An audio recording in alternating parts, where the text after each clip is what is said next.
Right, I've been talking for ages now. Give me some rules. There's a mass, there's a spring, and there's a damper. Tell me the fundamental rules that relate those things. The input is a force, and the output is a displacement. Those are the things we're trying to relate. Hooke's law. Hooke's law, which is F equals minus kx. F equals minus kx. Spot on, that's the spring sorted out. Anything else?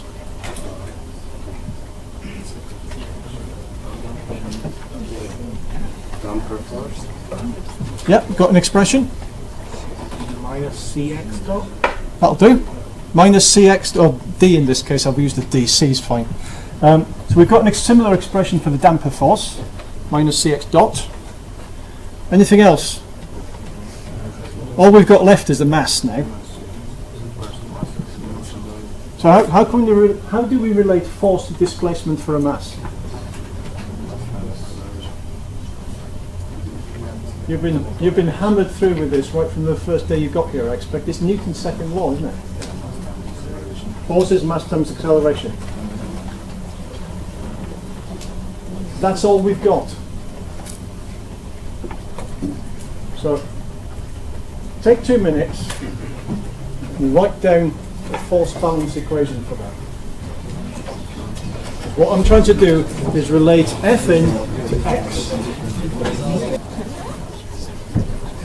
You could do this with a free body diagram, whatever method sort of suits you best. We've got 4 forces to worry about. We've got the applied external force, F in, and all those internal forces that you just described to me. Okay. So we should be able to come up with a force balance equation for what's going on here. F in minus kx minus dx dot must equal to ma, mustn't it?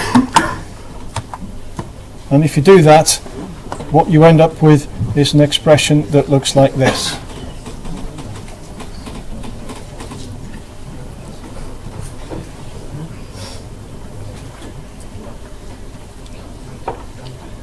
You should, hopefully, be pretty comfortable with that, because it has no capacitors in it. Yeah, this is good old-fashioned massive springs and dampers stuff. And what you've done, just by sitting down for 2 minutes and writing down that force balance equation, is you have developed a mathematical model for that system.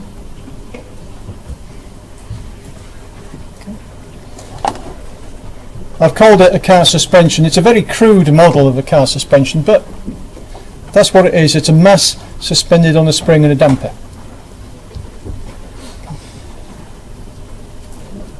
This is what we need to be able to do, is to look at a physical system and produce a model of it that relates the quantities that we are interested in to each other. And in this case, that's F in and X out. Again, I would dearly love it if I could, all of these X's are X out, by the way, I should make that clear. I'd dearly love it if I could take X out of there as a common factor. But I can't, because it's a differential equation. So the trouble with this approach is, as far as we've gone, simplifying it from there onwards gets tricky.